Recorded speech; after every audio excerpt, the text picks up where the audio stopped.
हे पार्थ, जब युगों की राख में छिपी चेतना फिर से अंगड़ाई लेती है, जब समय के चक्र में दबे हुए धर्म के बीज अंकुरित होने को व्याकुल होते हैं, तब ब्रह्मांड स्वयं किसी ऋषि की वाणी में ढलकर मनुष्य को उसकी आत्मा की स्मृति दिलाता है। और यही स्मृति महाभारत है। वह कथा नहीं जो समाप्त हो चुकी है, बल्कि वह सतत प्रवाहित सरिता है जो हर युग हर आत्मा में बहती है।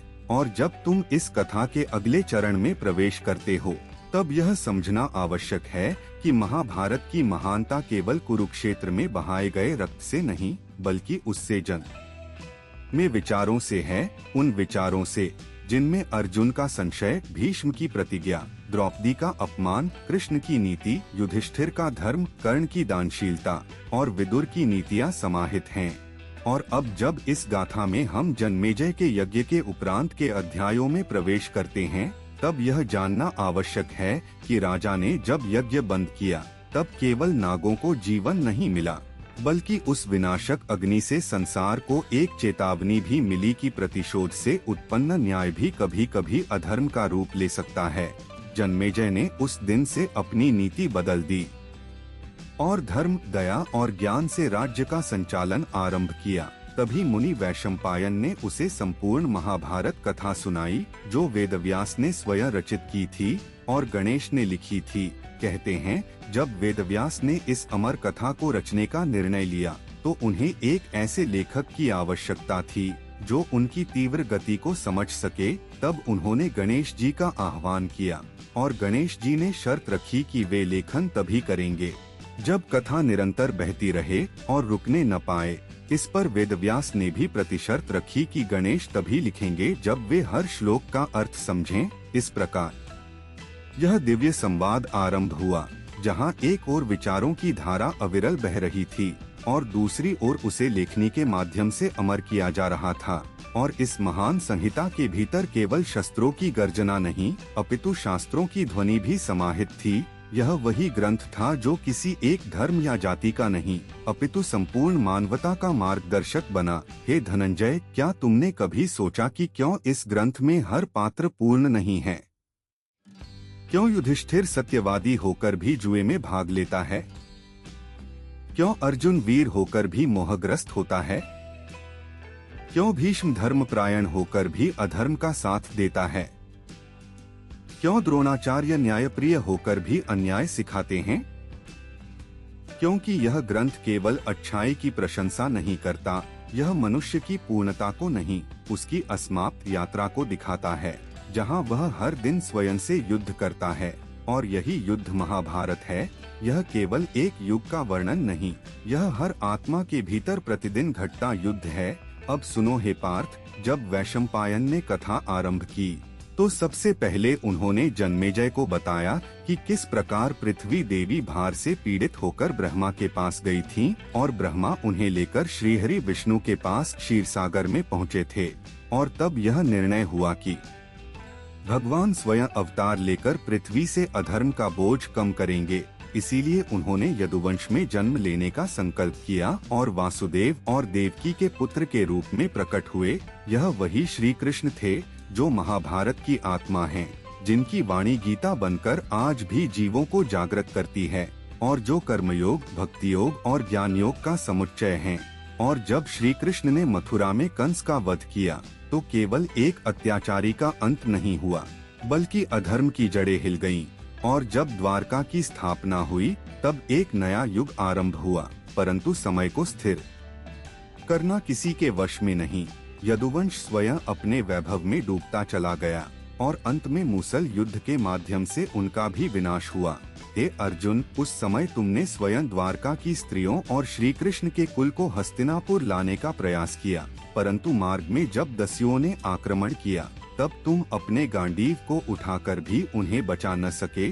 वह दिन तुम्हारे लिए केवल हार का नहीं, बल्कि जीवन के एक महान सत्य का उद्घाटन था कि शक्ति भी समय के अधीन है, और यदि श्री कृष्ण साथ न हो तो अर्जुन भी असहाय हो सकता है।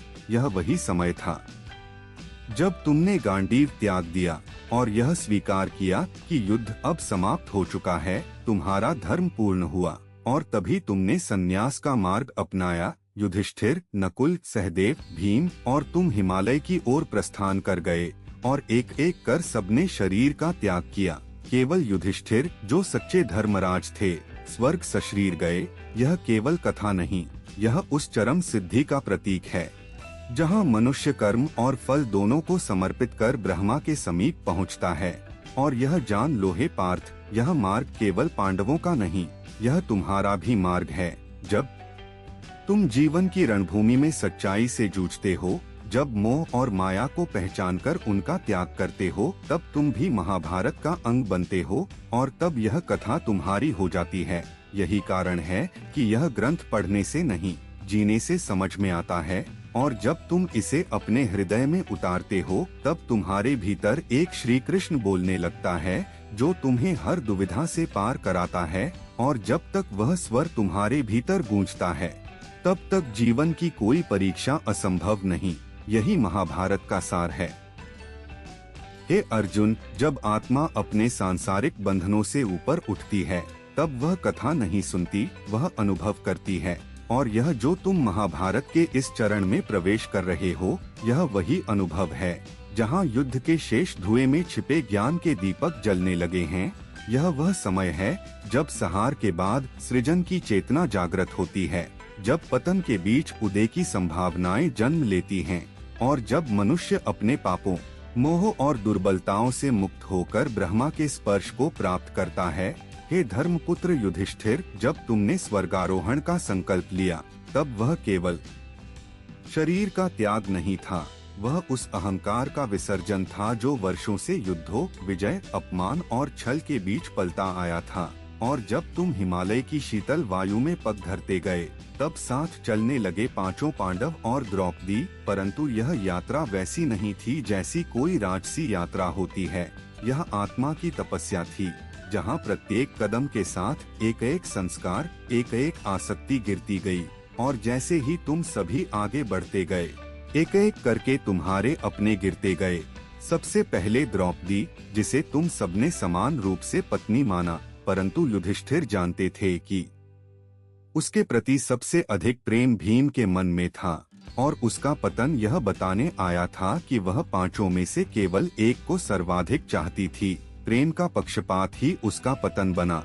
फिर सहदेव गिरा, जिसकी बुद्धि गहन थी परंतु उसमें गर्व भी छिपा था। फिर नकुल, जो अपने रूप पर अभिमान रखता था। फिर अर्जुन, जिसके गांडीव का घमंड अंत तक रहा। और अंत में भीम, जो अपनी शक्ति पर सबसे अधिक निर्भर था। परंतु युधिष्ठिर, जो धर्म के प्रतीक थे, अंत तक अडिग रहे। और तब एक कुत्ता उनके साथ चलता रहा, जो प्रतीक था धर्म का, निष्ठा का, जो अंत तक साथ रहता है। और जब इंद्र का रथ युधिष्ठिर को लेने आया, तब उन्होंने कहा कि यदि यह कुत्ता मेरे साथ न जाएगा तो मैं भी नहीं जाऊंगा। और वही परीक्षा थी अंतिम कि क्या कोई प्राणी, चाहे वह कितना भी छोटा क्यों न हो, यदि वह साथ निभा रहा हो तो क्या तुम उसे छोड़कर स्वर्ग जा सकते हो।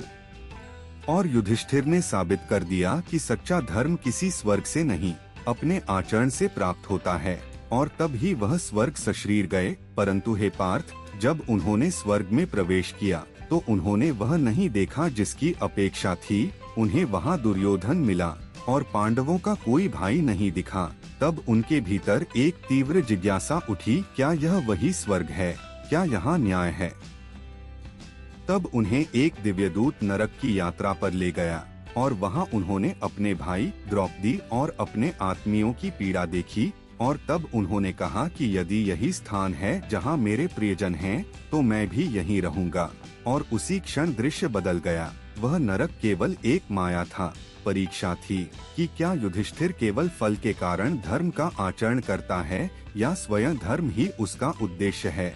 और जब वह इस परीक्षा में सफल हुए, तब उन्हें सच्चा स्वर्ग प्राप्त हुआ।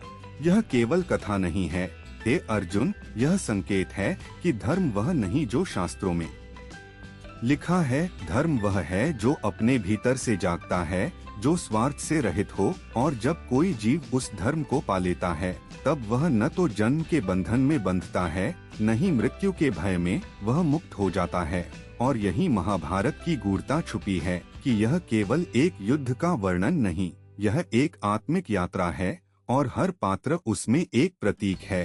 कर्ण अधिकार विहीन त्याग का प्रतीक, भीष्म कर्तव्य की जटिलता का, द्रोण ज्ञान की विकृति का, विदुर नीति के स्वरूप का और श्री कृष्ण संपूर्णता का।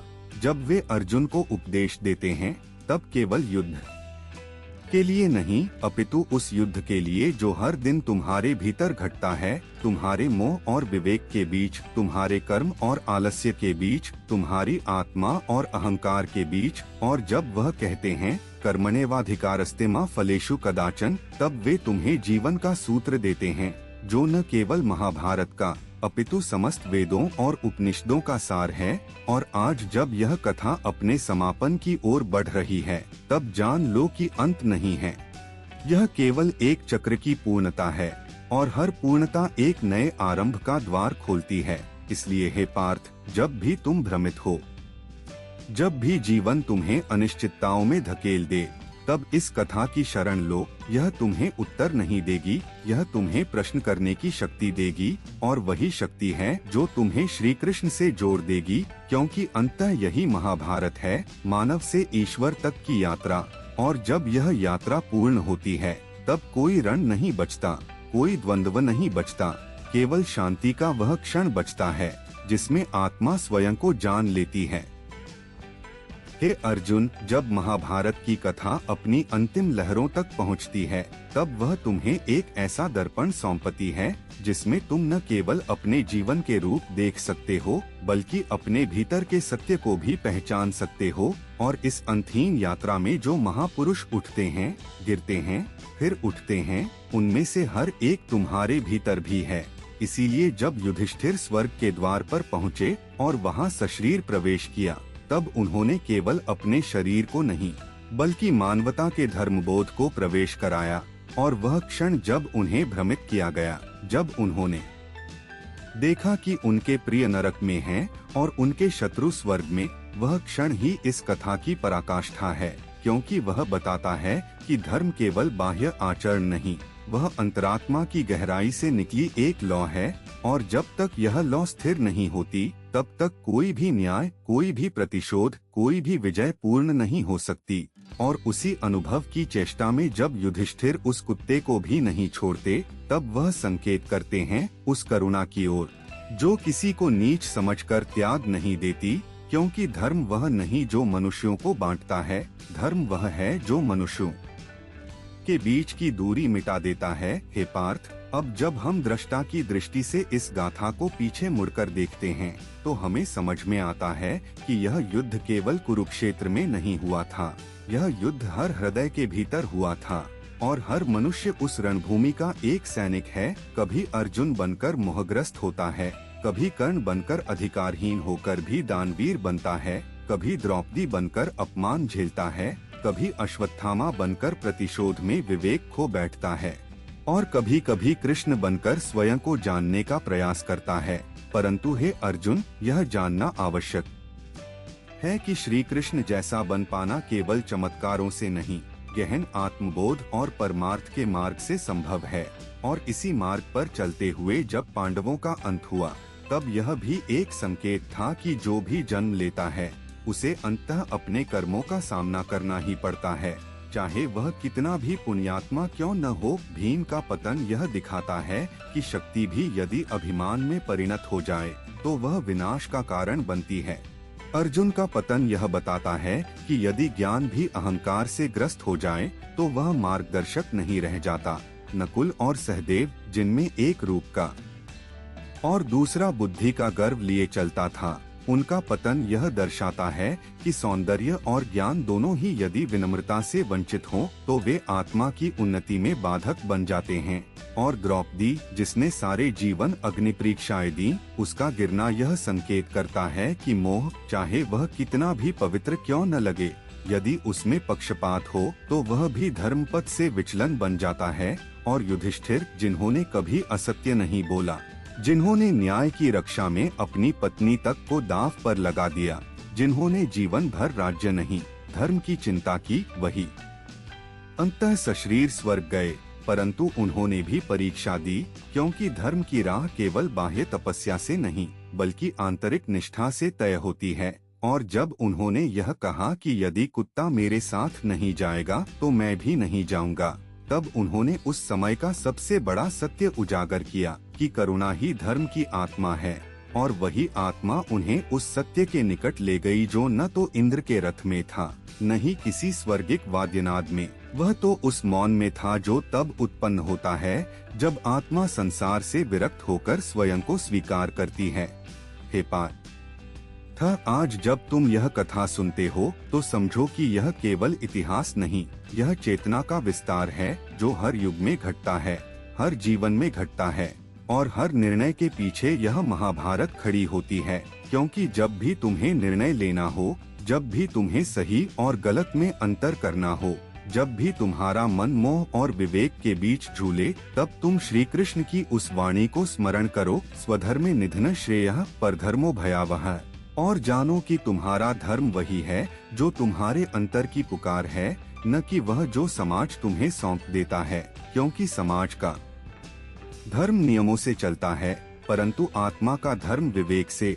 और जब यह विवेक जागृत हो जाता है, तब न कोई कुरुक्षेत्र बचता है, न कोई युद्ध, केवल आत्मा और परमात्मा के बीच की दूरी समाप्त होती है। और वही है गीता का मर्म, वही है महाभारत का सार, वही है जीवन का लक्ष्य।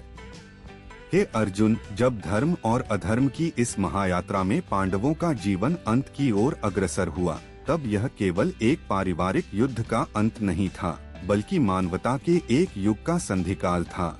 और उसी संधिकाल में जब युधिष्ठिर ने स्वर्ग का द्वार पार किया, तब उन्होंने केवल एक राजा नहीं, बल्कि एक साधक के रूप में प्रवेश किया, जो जीवन भर सत्य की तलाश करता रहा, जिसने न तो विजय से अभिमान किया और न ही पराजय से मोह, जिसने स्त्री के अपमान को व्यक्तिगत नहीं, सामाजिक घाव समझा, और जो इस बात से व्यथित रहा कि युद्ध की जय भी उसे शांति नहीं दे सकी। हे पार्थ, जब युधिष्ठिर स्वर्ग पहुँचे और वहाँ उन्हें वह दृश्य दिखा जिसमें दुशासन और दुर्योधन स्वर्ग में थे, और उनके प्रियजन भीम, अर्जुन, नकुल, सहदेव, द्रौपदी नरक में, तब यह केवल भ्रम नहीं था, यह ब्रह्मा की एक परीक्षा थी जो दर्शाती थी कि धर्म केवल बाह्य आचरण से नहीं, बल्कि उस अंतर्निहित करुणा और विवेक से पहचाना जाता है जो हर कठिन परिस्थिति में मनुष्य के वास्तविक स्वरूप को उजागर करता है।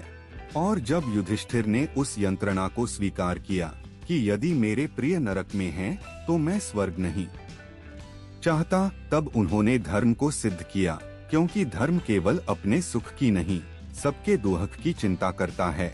हे धनंजय, यह मत समझना कि जो युद्ध हुआ वह केवल सत्ता के लिए था, वह युद्ध इसलिए हुआ क्योंकि अधर्म को यदि समय रहते रोका न जाए तो वह अपनी जड़ें इतनी गहरी जमा लेता है कि फिर उसे उखाड़ना ही एकमात्र उपाय रह जाता है।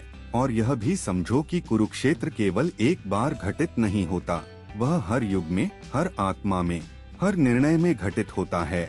और श्री कृष्ण की भूमिका भी केवल द्वापर युग तक सीमित नहीं है, वह चेतना जो अर्जुन को मोह से बाहर निकालती है, वह हर उस जीव में विद्यमान है जो सच्चाई को पहचानना चाहता है। और जब पांडवों ने हिमालय की यात्रा आरंभ की, तब वह केवल एक भौतिक यात्रा नहीं थी, वह आत्मा की अंतिम चढ़ाई थी, जहां देह के प्रत्येक भार को त्यागते हुए उन्होंने अपने जीवन के प्रत्येक कर्म की परीक्षा दी।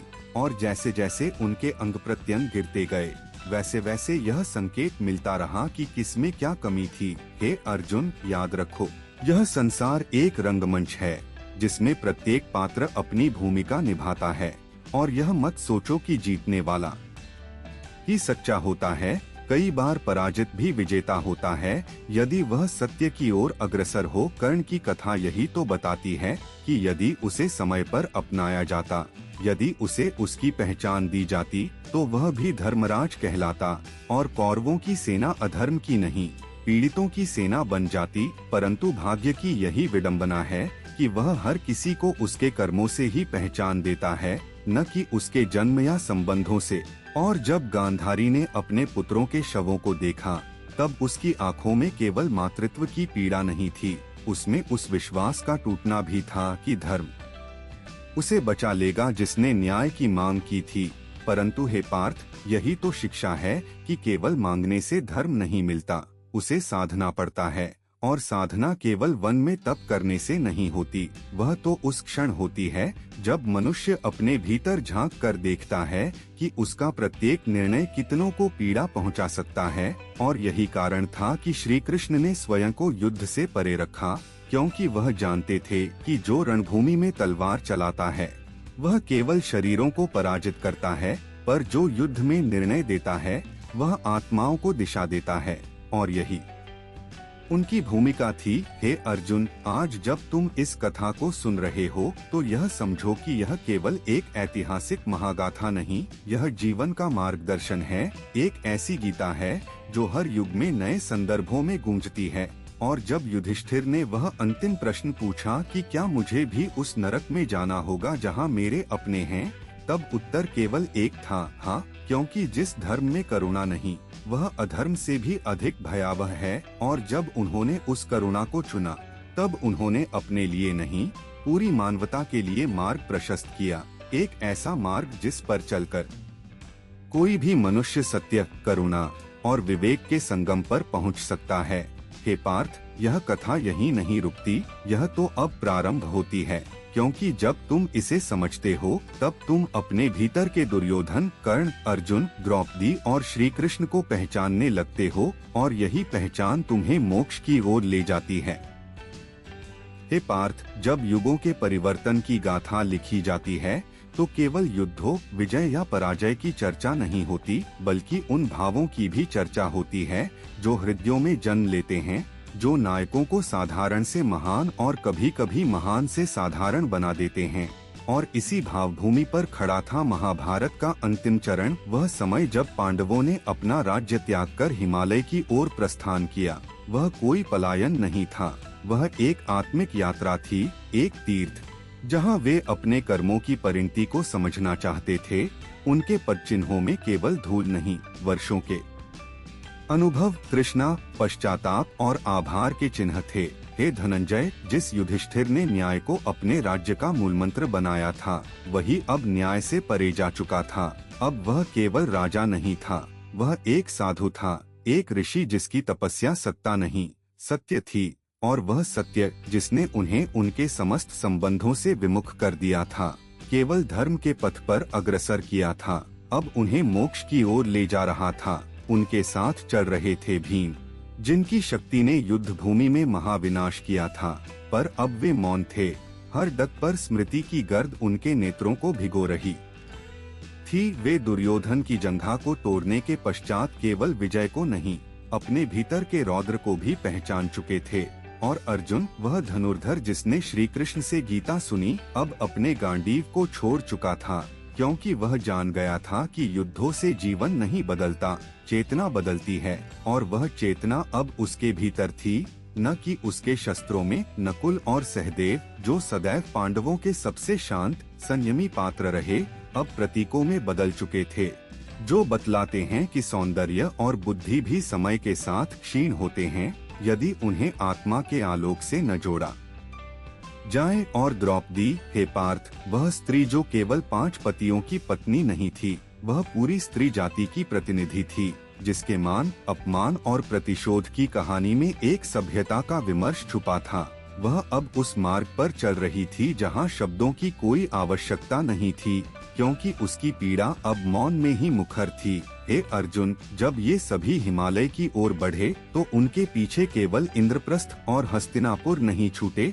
उनके पीछे छूट गए वे सारे अनुभव जिन्होंने उन्हें मानव बनाया, नायक बनाया और अंतः साधक। पहली बार जब द्रौपदी गिरती हैं, युधिष्ठिर के मुख से यह वाक्य निकलता है कि वह अहंकार के कारण गिरी, क्योंकि उन्होंने अर्जुन को अन्य पतियों से श्रेष्ठ समझा। यह एक निष्कर्ष नहीं था, यह आत्मनिरीक्षण था। और यह भी बताता है कि धर्म केवल दूसरों को तौलने का नहीं, स्वयं को समझने का उपाय है। फिर सहदेव गिरे, फिर नकुल, फिर अर्जुन, फिर भीम, और युधिष्ठिर अकेले बढ़ते रहे, क्योंकि उनके भीतर वह धैर्य था जो न्याय से उत्पन्न होता है, वह संतुलन था जो मोह से परे होता है। और जब एक कुत्ता उनके पीछे पीछे चलता रहा, तब वह केवल एक जीव नहीं था, वह धर्म का प्रतीक था। वह उनके जीवन की सबसे बड़ी परीक्षा था कि क्या वह अंत समय में भी किसी निर्बल का साथ नहीं छोड़ेंगे। और हे धनंजय, जब इंद्र स्वयं स्वर्ग के रथ पर उतरे और युधिष्ठिर को लेने आए, तब उन्होंने कहा कि यदि यह कुत्ता नहीं जा सकता तो मैं भी स्वर्ग नहीं जाऊंगा। क्या तुम देख सकते हो उस त्याग की गहराई को, जहाँ एक राजा स्वर्ग को भी ठुकरा देता है एक पशु के लिए, क्योंकि उसके धर्म में करुणा है और करुणा ही धर्म की आत्मा है। जब उन्हें स्वर्ग ले जाया गया तब वहाँ उन्हें दिखा कि उनके शत्रु सुख में हैं और अपने प्रियजन पीड़ा में। यह परीक्षा नहीं थी, यह एक दर्पण था जो दिखा रहा था कि जीवन में घटनाएं उतनी महत्वपूर्ण नहीं जितनी उन पर हमारी प्रतिक्रिया। और जब युधिष्ठिर ने नरक में जाने का निश्चय किया केवल इसलिए कि वहाँ उनके अपने हैं, तब देवताओं ने उनकी परीक्षा को पूर्ण मानते हुए उन्हें पुनः स्वर्ग में ले गए और वहाँ वह दृश्य प्रकट हुआ जो दिव्यता का चरम था। हे अर्जुन, यह समझो कि महाभारत की कथा केवल युद्ध की नहीं, यह उस जीवन की कथा है जो हर मानव में चलती रहती है, जहाँ द्रौपदी के प्रश्न उठते हैं, कर्ण के संदेह गूंजते हैं, अर्जुन के मोह छटपटाते हैं और श्री कृष्ण की वाणी दिशा देती है। इसलिए हे पार्थ, जब भी जीवन तुम्हें द्विविधाओं में डाले तो कुरुक्षेत्र को याद करना, क्योंकि वही तुम्हारा मन है और उस मन में जो युद्ध हो रहा है उसमें तुम्हें अपने भीतर के कृष्ण की आवश्यकता पड़ेगी। और यदि तुम उसे पालोगे तो जीवन का हर युद्ध, हर द्वंद्व तुम्हें केवल सत्य की ओर ही ले जाएगा।